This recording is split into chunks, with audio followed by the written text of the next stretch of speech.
Let's welcome on stage Christian from Adobe with his talk about OSGi best practices. With a big applause, and enjoy the next 30 minutes with Christian here on stage.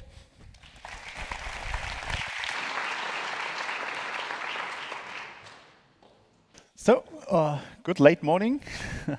I'm talking a bit about OSGi best practices. It's only slightly Sling related, but as Sling is based on OSGi, I hope there's a lot of helpful advice in here for you. First, a bit about me. I'm working as a computer scientist at Adobe. I'm also an Apache member and committer at various projects, mostly around OSGi and integration. I also got a Twitter feed, so would be happy if you follow. I will also post the slides shortly after the talk and the link to the demo repository. Unfortunately, because of the time, I will probably not have the time to show actual demo. Let's see how it turns out. But there you find the full demo code. Also got a website with some tutorials about OSGi and Apache Carafe. I hope soon also some more about Sling. So today I would like to take you on a journey of creating a small application in a lean way with best practices. So we start about how to create your bundles in a way that is very nice, and also look into start levels, something famous in Sling, but ideally how you don't need them. And in the middle, about best practices around components, services, and dependency injection in general. And in the end, basically the architectural concept of loose coupling and how to bring it together with easy application assembly and how to do that. So first part about creating bundles. You probably know this setup. It's for a long time the best practice to just use the Maven bundle plugin and do your setup in the POM XML. Especially in Apache Carafe, it's still the main way to do it. I personally don't like it because it's very explicit. It's XML based, so it's very error prone, and you easily break something when you refactor, like you name a package and all your setup in the XML doesn't follow. So this is typically how you set it up. One other thing is you have to normally set extensions true, which means your packaging of your Maven project has to be bundle, which also has problems with some setups. Inside these instructions, you typically have things like that: export package, import package, private package, sometimes activator, hopefully not. But these things are really easy to break. So the question is, how can we do this in a leaner way with less ways to do it wrong? And the nice thing is that OSGi 7 has some nice annotations that allow you to define your package exports, your package versioning, but also requirements and capabilities.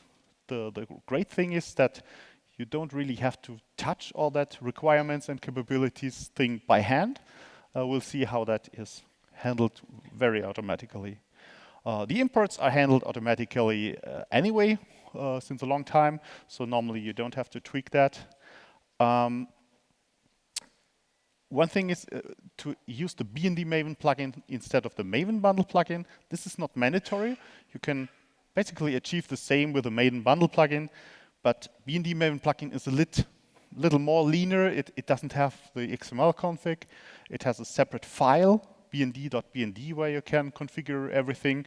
But ideally, you don't even need that file. So this is the goal. You want to set up your your bundles without any XML or any special extra configuration file. It should be all annotation based, ideally. So how does that work? When you want to export a package, you typically had these export package configurations there, maybe even with a version number.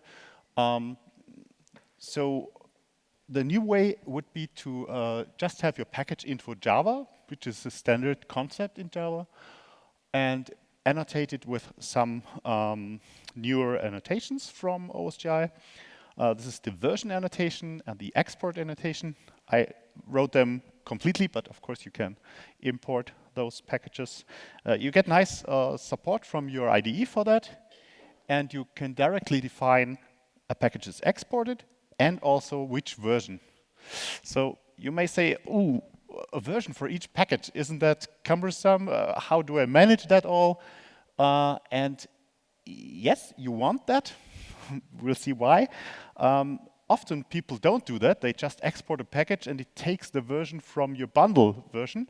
But this is not good, because when you increase your bundle version, you export changes too, and you change compatibility. So for example, if you introduce a new major version on the bundle, but you didn't even change anything on that package, you force people to update, because the import ranges will not catch that.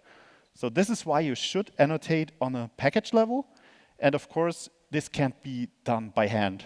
So good thing is there is support for that. So the question is, when do you increase such a package version? You don't want to do that by hand. And the answer for that is the semantic versioning concept. There is some specification how that works. The good thing is you don't need to know it all, because it's highly automated. You don't really want to do that by hand. So the idea is there is a nice semantic versioning plugin. I also have that in the demo setup, so it's easy to copy that if you want to use that. It's also used all over the place in Sling, so this is nothing special here. What it does, it compares the API you just changed with the last release, and it will fail the build if it detects that your package version has to increase because of rules of semantic versioning. It also even tells you what version you should use. So basically, you change something, you run the build, get an error, fix the version to what it recommends, and the build works again, and you have your version managed nicely. So basically, this is all you need for creating your bundles. So you see in the demo setup how to configure the BND Maven plugin in the parent, how to configure the semantic versioning, and that's all. Your individual bundles basically don't have any OSGi specific things in the POM. They are very small if you look at the example. So the next thing is, once you got your bundle kind of set up, you want to work with OSGi. And one thing that is very common in Sling and AEM is to have start ordering. And what I would like to look into here is why people use start order and how to avoid it, because in most cases it is not necessary. So first, start order sounds like a good concept. Why not explicitly saying in which order I want to start my bundles, so all is in a specific way. But OSGi experts keep telling you, oh, don't use start orders. That's not a good concept. So why do they say that? So one thing is, when you explicitly say exactly this order, you take away potential for optimization, because the framework and the whole setup know a lot better how to start up your application in an optimal way than you could do it by hand. So by adding start orders, you take away that and you make your system more error prone, as well as slower to start up. So the other thing is, when you have a nice IDE for working with OSGi, you can do changes and have instant reloading of an active application that runs for your development purposes. This doesn't work well with start order, because start order is only considered at the start when you change bundles live for doing changes, it cannot be working with start order. So when you rely on start order, likely you cannot use that feature of changing bundles at real time to see what you're developing. The other thing is you can also have deadlocks on start order. If you have a certain start order, but you depend on something that is coming later because you didn't know, then maybe your bundle is waiting forever for that to appear. So basically the idea is you should react on services coming up or going down instead of enforcing the start order. So question is, why do people use start order at all? Of course, you don't just use a start order because you think it's nice. You use it because you tried something and it breaks, and you think, by using start order, I can fix that. And the typical thing is you have code that requires a certain state of the system to be present at this point when the code is executed, but you don't know how to express that you need that state. So you say, if that starts before me, I'm safe. So of course, start order looks like a good solution, but as we saw, it's not. So let's see about some things people do that require start order or that make it very likely that you need start order.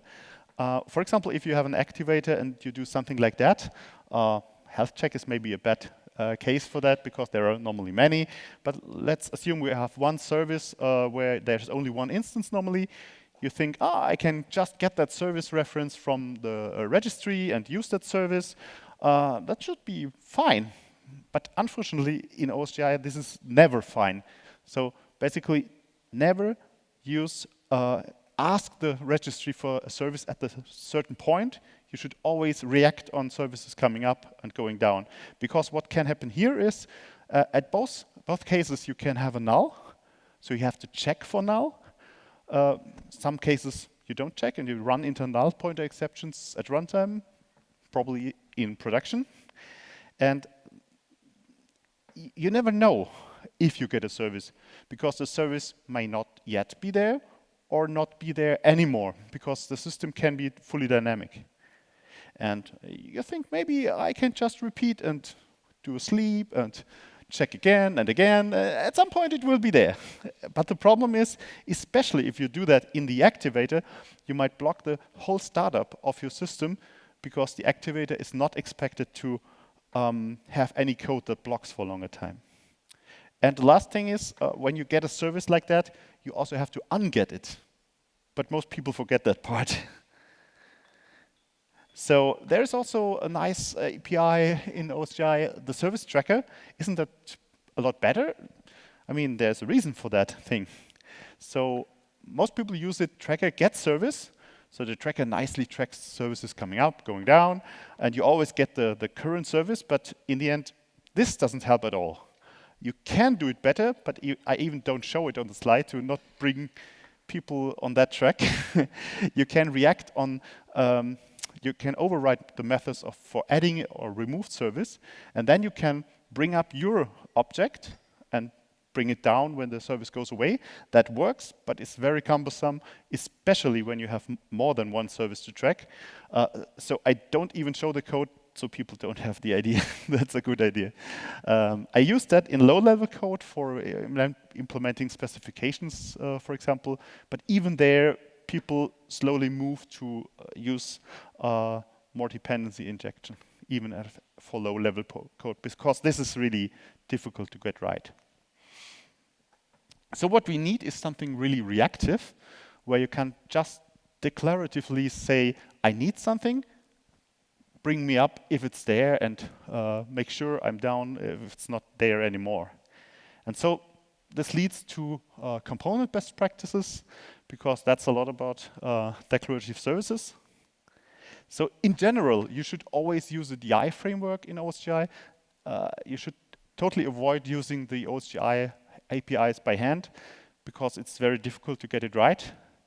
And the most popular one is declarative services. This is also used in Sling all over the place. So if you're working with Sling, this is the most natural choice. There are a few others, but if you don't have some special need that declarative services does not fulfill, then I recommend always use declarative services first and see how far you get. A typical setup is you define add component to say this class is not something I manage by hand. It should be managed by the declarative services runtime. And when you have dependencies, you use add reference. This is a dependency to an OSGi service. And this basic setup in declarative services makes sure that your class will only come up when this service is ready, and it will also bring the instance down when the service goes away. So it is totally safe to use that reference. There are no threading issues or something. This is a very safe way to work with OSGi. One thing that took me a while to learn in declarative services is how to wire internal components. I mean, when you're used to Spring, you know, you have your beans, you can have them wired together, and not everything has to be exposing a service. And unfortunately, this is not possible in declarative services. You can't really have internal bindings that don't have anything to do with services. Declarative services can only bind to services. But you want to keep some things internal. Is that possible at all? Luckily, it is. You can simply put your service class for the service or the interface into a private package. You don't export it, and then you can still wire internally using services, but no one from the outside is able to use or see that service. Also important, you don't always need an interface for an OSGi service. You can export a service with the plain class. So if you have internal wiring, there is absolutely no need to create an interface for everything you want to expose. The other thing is how to work with activate. Basically, it's the same best practice as in the bundle activator. Never block in activate. Instead, if you have something long running, you can use a normal executor and spawn a thread to work asynchronously. Unfortunately, then some of the nice features of declarative services don't work. Normally, you just tell declaratively what service you want to expose, and once the activator is done, the service is exposed and can be used. Unfortunately, when you do it asynchronously, you have to remove that. So you have your component to not expose a service, and instead you can expose your service with the OSGi APIs. Unfortunately, it's still needed for that point. And you then also have to make sure that on deactivate to remove the registration again. But this is a way, if you have something where you know it blocks, you can still use declarative services without blocking the startup thread. Yeah, be careful with adaptTo. So this is not only the name of a conference. I guess everyone coding with Sling will know that. It's a very popular pattern, and it makes sense in many cases. For example, this is a very useful case. You have a resource resolver and want to adapt it to an Oak session. And this is some safe way to use adaptTo because it always works. If you use Oak, if you don't, maybe you still could get a null. So that's fine, but there are cases where it doesn't work that well. There are timing issues when you use adaptTo. Sometimes your adapter is not yet there. Sometimes your adapter might get a service and the service is not there. So you can have cases where either there is an error in the adapter maybe, or you get a null back, and it will lead into the same problems that we have with getting services by hand with the OSGi APIs. So the idea is, when you have such cases where there are timing issues, don't use the start level. Maybe think about, do I really need adaptTo? Can I do something else about it? And we had one case that I found in, or actually was reported in our code on startup. We had a lot of null pointer exceptions that only happened on startup, where this code was executed.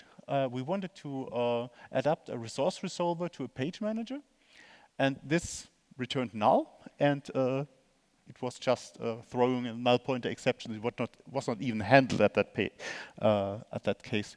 But even just if page manager not null would not help that much, because you want to do something with it. You have code that runs and has the need to use that page manager. So you can't even just skip that code. That would cause other errors. So what you want to do is change that adaptTo into a just normal service reference. So when I looked into the code, what it does, I found that in the end it was using a page manager factory in the adapter, and it got the page manager with a resolver. And what you can do is you can just in your own component have a reference to the page manager factory, and then your component will only come up when this service is there, and then this code will always work. So it cannot go wrong. So this kind of coding makes your code a lot more safe.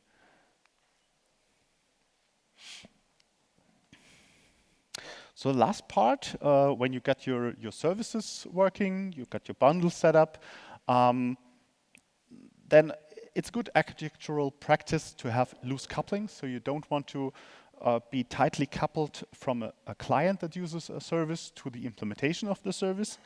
This is good, but it can make your application assembly harder. So basically, for using services, you have this idea of you should rather depend on an interface instead of an implementation. In some cases, you even have the whiteboard pattern that is even better decoupled because you don't even depend on a special service. You just offer a well-known service, like there's the HTTP whiteboard where you offer a service as a servlet, and then some other code picks it up and publishes it to the web server. But the big problem with this is your code will still work if the whiteboard extender is not present at all. It will just not do anything. You won't have anything on the web server to see, but your code doesn't throw any exceptions. So it's nicely decoupled, but it's decoupled that far that it doesn't even work anymore if you're not careful. So on the assembly side, it's different. There you want to determine a list of bundles to install, maybe also configuration, but everything you need to make your application work. And you want to make it work with a minimal definitions. You don't want to express every single bundle that you have to load. Ideally, you want to give it just a hint with very few bundles or other requirements that you want to have working, and it should figure out the rest from a pool of things to install. So this is what we want to achieve. And the question is how to get those two things together that sound contradicting. Here, everything should be clear and defined, and here, everything should be loosely coupled, so that's not bound too much.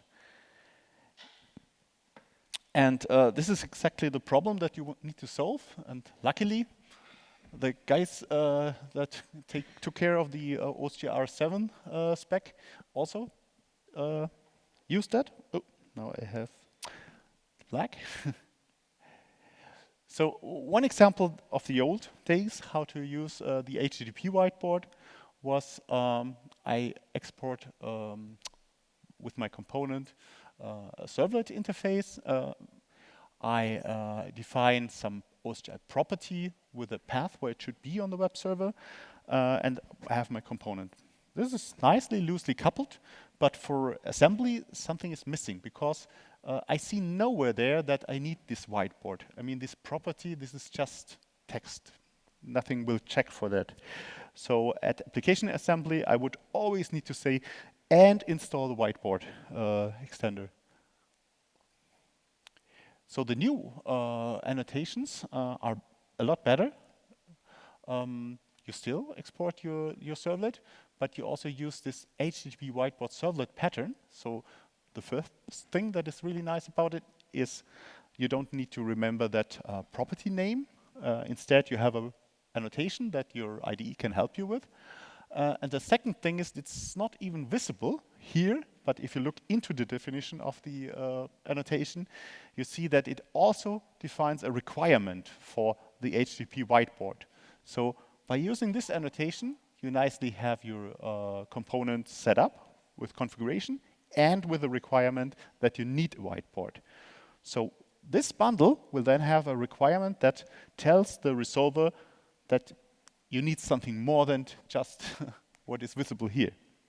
And this allows a fully automated setup of your application without any thing you need to do. So how does that work? Unfortunately, we are not yet fully using that in Sling, but I hope at some point we can. The idea of this assembly using the resolver is you have a repository where you just have a big list of bundles that you could possibly install, and you have some requirements. Often it's just a list of bundles that you absolutely want to have, like your own bundles. And then you let the resolver run over this, and it will start with that and create over one bundle after the other that it needs a closure of all these requirements and capabilities. So this is a valid thing to run, and it outputs a list of bundles that you absolutely need. And normally this list of bundles is a lot smaller than what you would come up by hand, because you would not go as deep as the automation can do. In the example, I show that with the B&D tools way of building your application. It uses this repository. So you tell it some repository to use nicely. The good thing is that they support Maven very well now.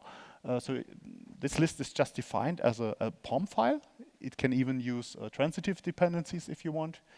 So basically, you have a long list of bundles that you might want to install, and you have hopefully a very small list of bundles that you absolutely want to have, and then it figures out the rest. So you can, by hand, resolve and get a run bundles list, which is hopefully a lot smaller than this one. And there's also automation with Maven tooling that you can just use Maven clean install and have it all been done automatically for you. So we have 2 minutes, so too short for a practical demo. I will already start this slide so you can see if you want into the demo, and open for questions now. Hello, you gave, in a demo you showed a page manager where we need to use page manager factory. If we're using a lot of adaptTo in our code, how do we find out all that need to have like a factory on top of them? How do you know which ones are factory and which ones are safe to use as adaptTo? Unfortunately, that's not so easy. There is some documentation about adaptTo, and in some cases it points out where these problems are. So sometimes you might get a hint, but in many cases you just will run into some null pointer exception and see, oh, maybe that's something I should look into. So I'm not sure if there is a safe way to know which methods are always safe to use, or which might run into timing issues. Okay, Ken. Thank you, Christian. Here on stage.